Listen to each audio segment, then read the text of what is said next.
নমস্কার বন্ধুরা, job updates and news শেয়ারের পক্ষ থেকে তোমাদের সকলকে জানাই স্বাগত। তো বন্ধুরা, আজকে আমি কথা বলবো একটি গুরুত্বপূর্ণ সরকারি চাকরির বিজ্ঞপ্তি নিয়ে, যে বিজ্ঞপ্তি তোমাদের বলে রেখি পশ্চিমবঙ্গ সরকারের পক্ষ থেকে জারি হয়েছে। এবং এই বিজ্ঞপ্তি অনুযায়ী তোমরা দেখতে পাবে যে রাজ্যের 23 জেলার যে কোনো প্রান্ত থেকেই শুধুমাত্র ইন্টারভিউর ভিত্তিতেই, মানে ওয়াক ইন ইন্টারভিউ ভিত্তিতে এবং ডকুমেন্ট ভেরিফিকেশনের ভিত্তিতে যোগ্য প্রার্থীকে টিচার পোস্টে নিযুক্ত করানো হচ্ছে। কোনো রকম লিখিত পরীক্ষা দিতে হচ্ছে না। এবং এখানে তোমরা রাজ্যের 23 জেলার যে কোনো প্রান্ত থেকেই ছেলেমেয়ে প্রত্যেকেই আবেদন করতে পারবে, মানে মেল ফিমেল বোথ ক্যান্ডিডেটরাই আবেদন করতে পারবে।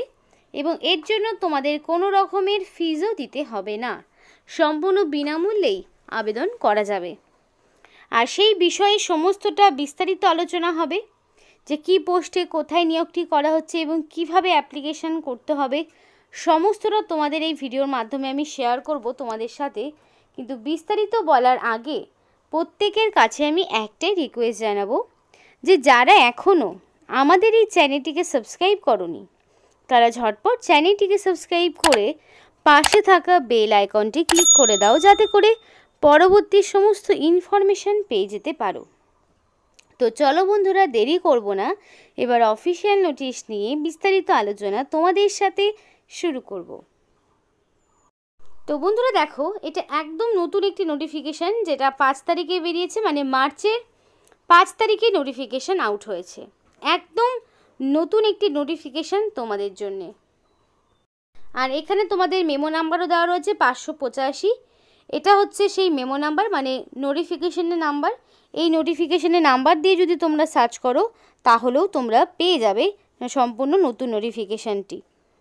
তো এবার বিস্তারিত আলোচনাগুলো দেখে নেব, কিন্তু তার আগে প্রত্যেকের কাছে একটাই রিকোয়েস্ট করব, যে তোমরা অবশ্যই তোমাদের জেলার নাম কমেন্ট করো, যাতে করে আমাদেরও সুবিধা হয় সেই সমস্ত জেলার যা ইনফরমেশান থাকে, সেটা বিডিও অফিস হোক, পোস্ট অফিস হোক, কিংবা ডিএম অফিস, কিংবা যে কোনো সরকারি স্কুল যেগুলোতে টিচার পোস্টে নিয়োগ হচ্ছে বা নন টিচিং স্টাফ পোস্টে নিয়োগ হচ্ছে, সমস্ত রকম A to Z ইনফরমেশান যাতে তোমাদেরকে সবার আগে তুলে দিতে পারি।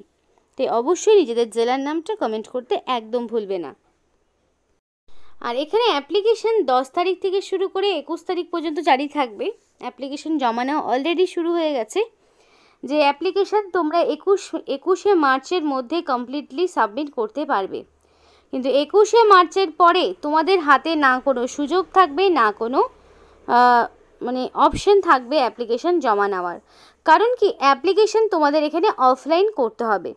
আর সেই অফলাইন ইনফরমেশনের জন্য তোমাদের নির্দিষ্ট সময়ের মধ্যে অ্যাপ্লিকেশান পাঠাতে হবে। কারণ কোনো রকম পোস্টাল ডিলে যদি হয়ে থাকে তার জন্য কর্তৃপক্ষ দায়ী থাকবে না। তাই যখন অ্যাপ্লিকেশান করবে একদম প্রপার ইনফরমেশান দিয়ে 21 তারিখের আগে, 21 তারিখ বিকেল 5টে পর্যন্ত সময় রয়েছে, 5টার মধ্যে তোমাদের অ্যাপ্লিকেশান পৌঁছানো চাই। তার আগেই কিন্তু মানে চেষ্টা করবে তার আগেই পাঠিয়ে দেওয়ার। এবার অ্যাপ্লিকেশান করার জন্য তোমাদের একটা অ্যাপ্লিকেশান ফর্ম পূরণ করতে হবে। এবার একটা বিষয় হয়ে থাকে যে অ্যাপ্লিকেশান ফর্মটি তোমরা অনেকেই খুঁজে পাও না। তো অবশ্যই এই অ্যাপ্লিকেশান ফর্মটি আমরা তোমাদেরকে ভিডিও ডেসক্রিপশন বক্সে দিয়ে দেবো। তাই অবশ্যই প্রত্যেকে ভিডিও ডেসক্রিপশন বক্স চেক করবে, যাতে করে এই অ্যাপ্লিকেশান ফর্মটা তোমরা পেয়ে যেতে পারো। তো ফার্স্টেই দেখো, তোমাদেরকে মেনশন করতে হবে পোস্ট অ্যাপ্লাইড ফর, অর্থাৎ কোন সাবজেক্টের টিচার পোস্টে তুমি নিযুক্ত হতে চাইছো সেই পোস্টের নাম তোমাকে ফার্স্ট অফ অল মেনশন করতে হবে। প্রত্যেকটি ইনফরমেশান যেভাবে বলছি এক্স্যাক্টলি সেভাবে পূরণ করার চেষ্টা করো। কারণ ইনফরমেশান যদি কম বেশি কিছু হয়ে থাকে তাহলে কিন্তু তোমাদের সম্পূর্ণ অ্যাপ্লিকেশন ফর্মটি বাতিল হয়ে যাবে। এখানে তোমাদের 1 সেলফ অ্যাটাস্টেড পাসপোর্ট সাইজের ফটো অ্যাটাচ করতে হবে। তারপরে name in block letter, block লেটারে তোমার নাম দিতে হবে। ফাদার্স নেম, তো তোমার এখানে নিজের নামের জায়গায় নিজের নাম, এবং সম্পূর্ণ অ্যাপ্লিকেশন ফর্মটি আমার মনে হয় ক্যাপিটাল বা ব্লক লেটারে করলেই আমার মনে হয় বেটার হয়। আর ব্ল্যাক ইঙ্ক দিয়ে করবে, সম্পূর্ণ নিজস্ব হ্যান্ডরাইটিংয়ে করবে। তো ফাদার্স নেমের জায়গায় অবশ্যই তোমার বাবার নাম, ডেট অফ বার্থের জায়গায় ডে মান্থ ইয়ার হিসাবে তোমার ডেট অফ বার্থ বসাতে হবে। জেন্ডারের জায়গায় মেল না ফিমেল সেটা তোমাকে দিয়ে দিতে হবে। নেক্সট দেখো তোমাদের এখানে সম্পূর্ণ, ও তার আগে বলি এখানে তোমাদের যে রিসেন্ট কালার পাসপোর্ট সাইজের ফটোটা দেবে সেখানে তোমাদের অবশ্যই সেলফ অ্যাটাস্টেড করে দিতে হবে, তাহলেই হবে। এবার দেখো অ্যাড্রেসের জায়গায় তোমাকে প্রপার সম্পূর্ণ অ্যাড্রেস দিতে হবে, মানে ভিলেজের জায়গায় তোমার গ্রামের নাম, পোস্ট অফিসের জায়গায় পোস্ট অফিসের নাম, পুলিশ স্টেশনের জায়গায় পুলিশ স্টেশনের নাম, ডিস্ট্রিক্টের জায়গায় তোমার জেলার নাম, পিনকোডের জায়গায় pincode, contact number, mail ID. এবার এইখানে যে অ্যাড্রেসটি বসাচ্ছ সেটা সাপোর্টিভ ডকুমেন্ট হিসেবে তুমি চাইলে আধার কার্ড, ভোটার কার্ড, রেশন আইডির মধ্যে যে কোনো একটি দিতে পারো, এবং সেই অনুযায়ী এক্স্যাক্টলি তোমার যা ঠিকানা রয়েছে সেই ঠিকানাই বসাবে। এবং কন্ট্যাক্ট নাম্বার এবং মেল আইডির জায়গায় অবশ্যই ভ্যালিড কন্ট্যাক্ট নাম্বার এবং মেল আইডি দিয়ে অ্যাপ্লিকেশান করবে, যাতে করে সিলেকশন প্রসেসের অল ইনফরমেশান তুমি পেয়ে যেতে পারো। তাই এই জায়গাগুলো তোমাদেরকে মাথায় রাখতে হবে। এবার এডুকেশনাল কোয়ালিফিকেশান 10 স্ট্যান্ডার্ড, তো তোমাদের এখানে বোর্ডের নাম দিতে হবে, তুমি কত সালে পাস করেছো সেটা দিতে হবে। এখানে মাধ্যমিক থেকে একদম তোমার এডুকেশনাল কোয়ালিফিকেশান দেওয়া স্টার্ট হচ্ছে। তো ফার্স্টেই তোমার বোর্ডের নাম, দেন ইয়ার অফ পাসিং, দেন তুমি কোন সাবজেক্টের জন্য পড়াশোনা করেছো, কী সাবজেক্ট ছিল, টোটাল মার্কস, মার্কস অবটেন এবং পার্সেন্টেজ, এই সমস্তটা দিতে হবে। দেন তোমার উচ্চ মাধ্যমিক কোন বোর্ডের আন্ডারে করেছো, পাসিং, ইয়ার subject study, total marks, marks obtain, এগুলো সবটাই দিতে হবে। গ্র্যাজুয়েশনের জায়গায় গ্র্যাজুয়েশনের সমস্ত রকম ইনফরমেশান বসে যাবে।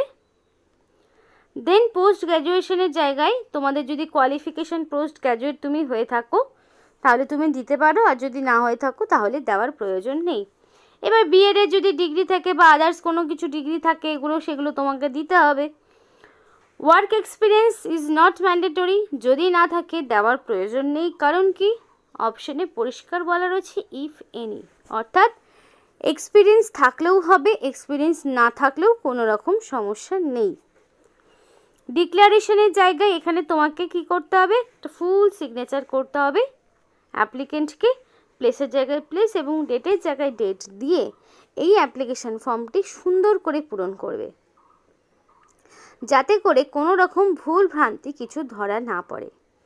এবার আরেকটি বিষয় বলে রাখি, এই অ্যাপ্লিকেশান ফর্মের সাথে সাপোর্টিভ কিছু ডকুমেন্টস তোমাকে দিতে হবে। যেমন ধরো ফার্স্টে দিতে হবে ডেট অফ বার্থের প্রুফ, তো ডেট অফ বার্থের প্রুফ হিসাবে তুমি চাইলে মাধ্যমিক পাশের অ্যাডমিট বা মার্কশিট সার্টিফিকেট দিতে পারো। তারপর তোমাকে দিতে হবে অ্যাড্রেস প্রুফ হিসাবে তুমি চাইলে আধার কার্ড, ভোটার আইডি, প্যান কার্ডের মধ্যে যে কোনো একটি, প্যান কার্ড নয়, রেশন কার্ড। তারপর যদি তোমার কাস্ট সার্টিফিকেট কিছু থাকে, মানে তুমি যদি ইউআর হয়ে থাকো তাহলে তো তোমাকে সার্টিফিকেট দিতে হচ্ছে না, কিন্তু যদি ওবিসি, এসসি, এসটি হয়ে থাকো তাহলে তোমাকে দিতে হবে। তারপর তোমার অল এডুকেশনাল কোয়ালিফিকেশান একদম মাধ্যমিক থেকে স্টার্ট হবে আপ টু তোমার হাইয়েস্ট এডুকেশনাল কোয়ালিফিকেশান পর্যন্ত সমস্ত রকম মার্কশিট সার্টিফিকেট আপলোড করতে হচ্ছে। এগুলো করার পরে তোমাদের যদি ওয়ার্ক এক্সপিরিয়েন্স কিছু থাকে দেবে, যদি না থাকে তো আর দিতে হচ্ছে না। এবার একটা বিষয় তোমাদের বলে রাখি, যেই ডকুমেন্টসই তুমি দাও না কেন প্রত্যেকটি ডকুমেন্টসকে তোমাকে সেলফ অ্যাটাস্টেড করিয়ে দিতে হবে, অর্থাৎ প্রত্যেকটি ডকুমেন্টসের জেরক্সে তোমার নিজস্ব হ্যান্ডরাইটিংয়ে ফুল সিগনেচার থাকবে, রানিং হ্যান্ডরাইটিংয়ে ফুল সিগনেচার থাকবে উইথ ডেট, তাহলেই কিন্তু তোমার সেলফ অ্যাটাস্টেড হয়ে গেল। আর সেলফ অ্যাটাস্টেড না থাকলে সেই ডকুমেন্টসের কোনো রকম ভ্যালিডিটি থাকে না। আর তোমাদের এখানে অ্যাপ্লিকেশান নেওয়া হচ্ছে গেস্ট টিচার হিসাবে একলব্য মডেল রেসিডেন্সিয়াল স্কুলের পক্ষ থেকে, মানে যেটা তোমাদের বোলপুর বীরভূম ডিস্ট্রিক্টের পক্ষ থেকে করা হচ্ছে। এবার দেখো এখানে তোমাদের এজ লিমিটটা কি বলা রয়েছে, তো এজ লিমিট বলা রয়েছে not more than 40 years, that means তোমাদের মিনিমাম 18 বছর থেকে ম্যাক্সিমাম 40 বছর পর্যন্ত তোমরা আবেদন করতে পারবে। মিনিমাম 18 বছর না হলে যেমন আবেদন করতে পারবে না, আবার 40 বছরের যদি একদিনও বেশি হয় তাহলেও আবেদন করতে পারবে না। এবং তোমার সম্পূর্ণ বয়সটি 1/1/2025 অর্থাৎ 1 জানুয়ারি অনুযায়ী তোমার সমস্ত রকম বয়স ক্যালকুলেট করা হবে। 1 জানুয়ারি সেই হিসাবটা মাথায় রাখতে হবে। আর দেখো এখানে তোমাদের বলে রাখি এসসি, এসটি ব্যাকওয়ার্ড ক্লাস যারা রয়েছে তারা সরকারি নিয়মমাফিক বয়সের ছাড় পেয়ে যাবে। অর্থাৎ ওবিসি প্রার্থী হলে 3 বছরের ছাড়, সুতরাং তারা 18 থেকে 43 পর্যন্ত আবেদন করতে পারবে। আর যদি ধরো এসসি এসটি হয়ে থাকো তাহলে 5 বছরের ছাড় পাবে, সুতরাং তারা 18 থেকে 45 পর্যন্ত আবেদন করতে পারবে। এবার এই সমস্ত ডকুমেন্টসগুলো তোমাকে কাস্ট সার্টিফিকেট প্রপার দেখাতে হবে, তবেই তুমি পাবে। মেডিকেল ফিটনেস চেক করা হবে এবং www.birbhum.government.in এই অফিসিয়াল ওয়েবসাইটে সমস্ত অ্যাপ্লিকেশন ফর্ম, নোটিফিকেশন সবটাই পেয়ে যাবে। এবং এই যে ঠিকানা রয়েছে এই ঠিকানায় তোমাকে অ্যাপ্লিকেশন জমা করতে হবে 21 তারিখের মধ্যে। আর যা যা ডকুমেন্টসগুলো বললাম ঠিক এক্স্যাক্টলি সেই ডকুমেন্টসগুলোই দিতে হবে। ডকুমেন্ট ভেরিফিকেশনের টাইমে তোমাকে আবার ডাকা হবে, সমস্ত অরিজিনাল ডকুমেন্টস নিয়ে ইন্টারভিউর টাইমে তোমাকে যেতে হবে, সাথে সেগুলো জেরক্স কপি।